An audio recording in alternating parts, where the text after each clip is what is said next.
Bonjour, j'espère que vous allez bien. J'espère que vous entrez bien dans le week-end et que vous allez avoir l'opportunité de vous réénergiser abondamment avant de recommencer la prochaine semaine qui s'annonce déjà avec beaucoup d'espoir.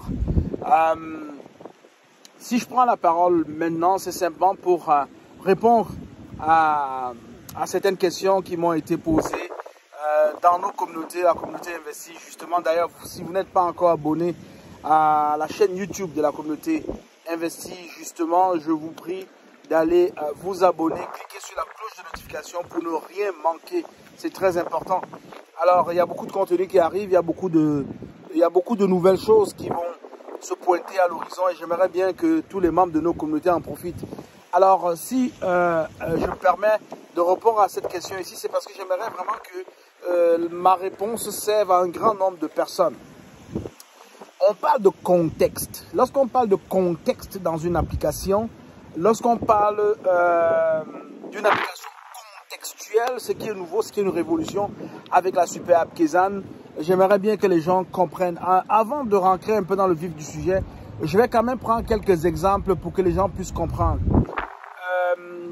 Lorsque vous êtes chez vous, dans votre maison, okay, vous avez un environnement de vie et vous avez aussi un certain nombre de personnes que vous pouvez admettre chez vous. Et même parmi ces personnes que vous admettez chez vous, vous avez des gens qui peuvent simplement rester dans le séjour, qui ne peuvent pas aller dans les chambres. Et vous avez des personnes que vous pouvez amener dans les chambres. Vous avez tellement de choses comme ça dans le cadre d'une maison. Vous avez par exemple des documents que vous voulez conserver.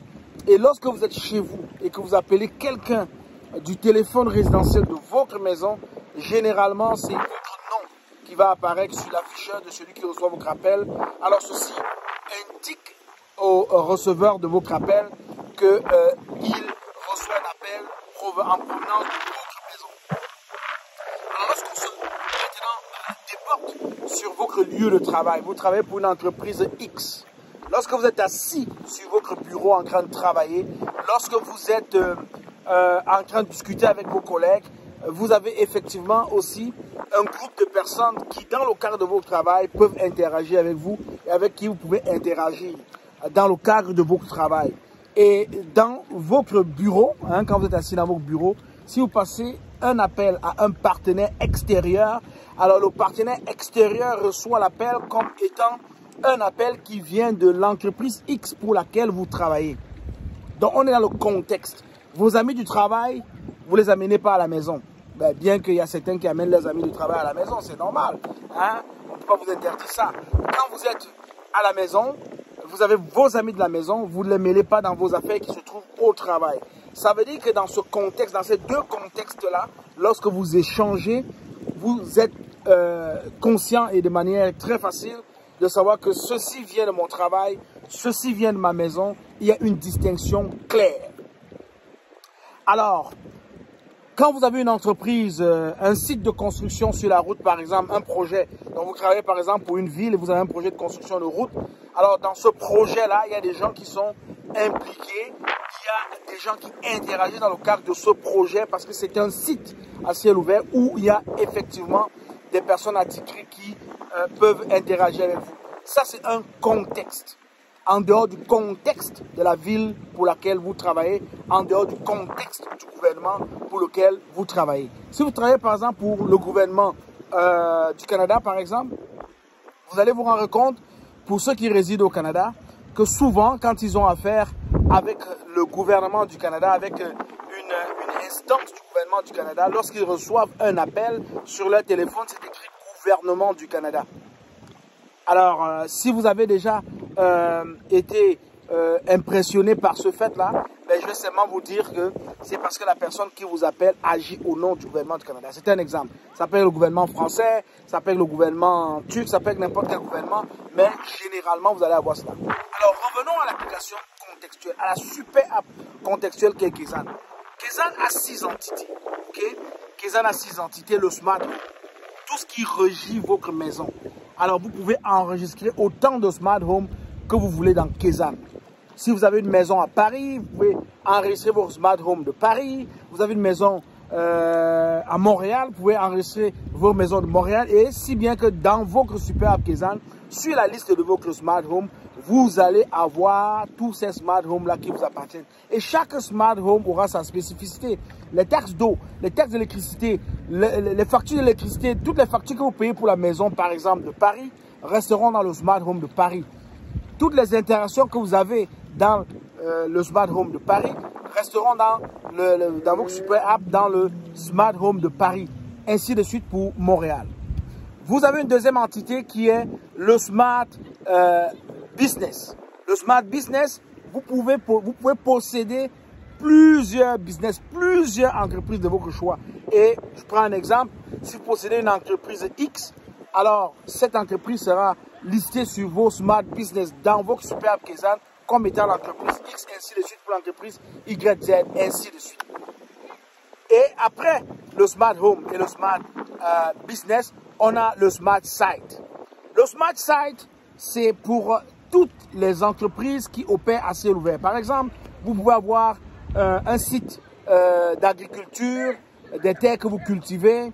Vous pouvez avoir un site d'élevage. Vous pouvez avoir un site de construction immobilière. Vous pouvez avoir un site de construction routière. Donc, vraiment, tout cela rentre dans le cadre du Smart Site. Et vous savez, lorsque vous créez ces entités-là peuvent demeurer à vie. D'ailleurs, la mémoire de la super app vous la garde à vie. Mais aussi, vous pouvez mettre un terme au fonctionnement de cette entité lorsque vous avez terminé, lorsque vous avez atteint vos objectifs dans cette entité-là. Après le Smart Site, vous avez le Smart Community. Le Smart Community est intéressant parce que c'est l'entité Kezan qui met ensemble toutes les communautés. Par exemple, vous avez la communauté, je dirais, africaine de Paris, la communauté chinoise du Ghana. C'est vraiment les communautés qui vont se retrouver là-bas et des amis. Et chacun peut l'utiliser comme bon le semble, en autant qu'il regroupe toujours autour de lui une communauté qui répond vraiment à des règles bien précises de la communauté indiquée. Et après le Smart Home, le Smart Business, le Smart Site et le Smart Community, nous avons le Smart City. Le Smart City est réservé aux villes. Les villes ouvrent ce qu'on appelle un Smart City, vraiment pour gérer tout ce qu'il y a dans leur ville. Par exemple, les citoyens de la ville vont payer leurs taxes foncières via le Smart City. Ils vont par exemple avoir des billets de spectacle. Ils vont par exemple être informés pour telle activité en ville. S'il y a coupure de lumière dans un parc, le Smart City va venir informer la communauté. Le Smart City est important pour améliorer la communication entre les résidents de la ville, les citadins et la ville. Donc, c'est un outil de bonne collaboration entre les résidents et la ville.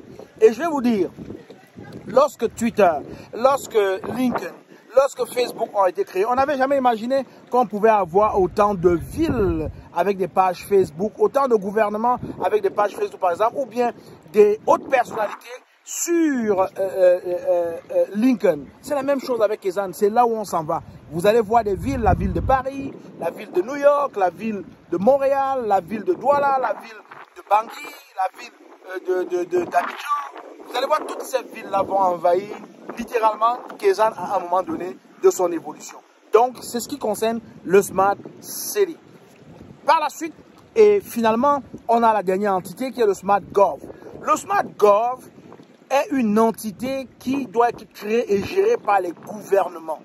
Alors, les gouvernements, à travers leur Smart Gov, par exemple, vont se permettre, je dirais, d'établir les passeports, d'établir la documentation pour toutes les personnes qui vont pouvoir transiger avec ce gouvernement-là. Et je peux vous dire une chose sans vous tromper, on s'en va progressivement, on s'en va tranquillement vers la hausse, mais il faut bien comprendre que ces entités-là vont être littéralement envahies par les gouvernements avec le temps.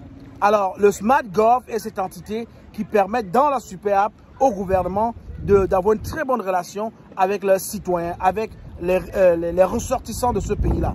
Alors, il est important pour moi maintenant de rentrer dans le vif du sujet. Chaque entité est traitée de manière incroyable. C'est-à-dire, dans chaque entité, vous avez la possibilité d'avoir tout ce qui rentre dans le cadre d'une super app. Par exemple, dans chaque entité, vous allez avoir un wallet, vous allez avoir un réseau social, vous allez avoir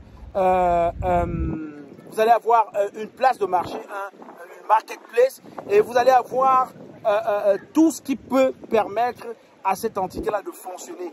Et ce qui est incroyable, c'est que même quand vous êtes ami avec quelqu'un, sur la super app Kezan, vous avez ces détails qui viennent avec. Par exemple, vous avez toujours un portefeuille, un wallet, vous avez toujours un social, un réseau social qui va vraiment rassembler toutes les informations qui concernent ces deux personnes ou bien ces deux entités-là. C'est très important de se rendre compte que chaque entité, chaque relation entre chaque utilisateur apporte dans cette relation-là tous les outils dont ils ont besoin, par exemple, pour pouvoir fonctionner à merveille sur la super app. Donc, c'est ça qu'on appelle une super app contextuelle. Cette notion de contexte. Vous créez une smart community, vous avez les mêmes outils pour fonctionner. Vous en créez 3, 4, 5, 6 de manière indéfinie. Vous avez les mêmes outils pour fonctionner. Un réseau social, un portefeuille, vous pouvez échanger avec chaque membre sur le plan financier, une place de marché où vous êtes capable de transiger. Mais la bonne nouvelle, c'est que lorsque vous avez la super app Kezan, vous avez toutes ces entités que je viens de citer, Smart Home, Smart Business, Smart Site, Smart Community, Smart City et Smart Golf. Vous avez quelque chose d'essentiel parce que Kezan place l'humain au centre, vraiment au centre de ses préoccupations. Alors, sur la page, la première page de votre super app, vous allez voir qu'au centre, vous aurez toujours votre photo. Et ça, ça s'appelle votre Smart Me. Et votre Smart Me vient en réalité remplir cette fonction-là que vous avez sur vos téléphones intelligents, où vous avez des contacts directs avec des personnes. Par exemple, quand vous avez vos téléphones, vous avez vos répertoires téléphoniques. Vos répertoires téléphoniques, vous liez directement aux personnes indiquées sur le répertoire téléphonique. Lorsque vous avez par exemple une application téléchargée sur votre téléphone et que vous avez des contacts à l'intérieur, c'est vous. Quand vous appelez, quand vous interagissez ces contacts, c'est vous. Donc sur Kezan, c'est ce qu'on appelle le Smart Me. Et ce Smart Me est fantastique parce qu'il vient avec tous ces outils dont je viens de vous citer. Lorsque vous êtes en relation avec quelqu'un, vous avez les mêmes outils de fonctionnement. Vous avez une place de marché, vous avez vos portefeuilles, il a son portefeuille, son wallet, son compte bancaire, il faut l'appeler ainsi. Et vous avez l'onglet social qui vient vous permettre vraiment de vivre tout ce qu'on peut vivre dans tous les réseaux sociaux. En fait, c'est tous les réseaux sociaux combinés en un. Alors, dans le social, vous avez vos Facebook, vous avez vos WhatsApp, vous avez vos LinkedIn, vous avez tout ce que vous voulez. Par exemple, sur la place de marché, vous avez tous ces grands magasins, là, Amazon et tout, et consorts, sur la super app. C'est la raison pour laquelle on parle de super app contextuelle. Et Kezan est la toute première super app contextuelle dans le monde, créée par le docteur Séverin Quezeux. Et cette entreprise est géniale parce qu'elle est en train de pousser. Kezan a été lancé officiellement en production en 2023, en janvier 2023 à Las Vegas, au Consumer Electronics Show. On s'achemine déjà vers la deuxième année de production de Kezan. Et je peux vous dire que si vous ne connaissez pas encore Kezan, c'est le moment de découvrir. C'est le moment de découvrir la super app Kezan et de commencer à naviguer pour mieux comprendre ce qui se passe à l'intérieur. Alors, j'ai toujours ces 4 maîtres mots pour toi. Il faut que tu télécharges premièrement la super app Kezan. Il faut que tu l'explores. Tu dois l'explorer pour comprendre comment il fonctionne, pour comprendre la notion, le concept de contextualité de la super app et tu dois l'utiliser. Parce que la super app est faite pour être utilisée. En utilisant la super app, tu facilites ta vie, tu te réinventes un monde digital et je peux te dire que tu ramènes tout ce que tu vois dans le monde physique sur le plan virtuel grâce à la super app Kezan. C'est le reflet, en fait, c'est le reflet virtuel du monde réel. Alors, voilà un peu ce qui est important. Et la dernière chose qu'il faut faire, le 4e maître mot, c'est de partager. Parce qu'en partageant la super app avec d'autres personnes qui interagissent avec toi, tu te crées des liens. Tu te crées des opportunités d'interagir avec d'autres personnes. Tu te crées des nouveaux partenaires. Et c'est très important vraiment de télécharger, d'explorer, d'utiliser et de partager la superbe Kézanne. Je suis Elder Willy, je t'aime, je n'y peux rien. J'espère que la notion, le concept de contextualité, le concept de super app contextuel est peut-être pas de manière exhaustive, bien comprise, mais je peux dire qu'il y a quand même un début de compréhension et le reste c'est à toi de le faire. Il faut que tu télécharges, il faut que tu explores, il faut que tu utilises, il faut que tu partages. Je t'aime, Leader Willy. Bye bye.